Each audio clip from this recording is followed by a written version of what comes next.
كانت تقول الكلمة موزونة بميزان الذهب. سبحان من أعطاها الحكمة، سبحان من وهب. كانت طيبة وحنينة على البت تشفق والولد. كانت في الكرم متأصلة محبوبة في كل البلد. كانت جدتي آية وطريق، الخطوة فيه علم وأدب.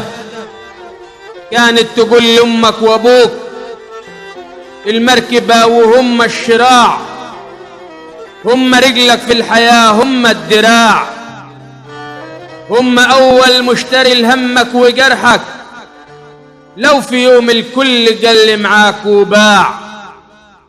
جدتي كانت تقول لي أخوك حبيبك، هو في الأحزان طبيبك، في الحياة كتفك وسندك، درعي يحميك من غريبك.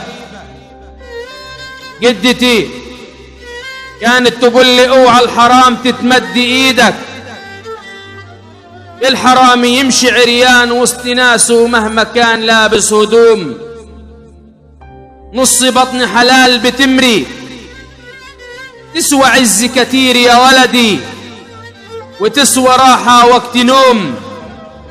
جدتي كانت تقول لي اوعى يوم تدوس يا ولدي عرض ناس، خلي عرض الناس كعرضك، حد ممنوع من المساس، اللي بيدوس عرض غيره حد ناقص في الأساس.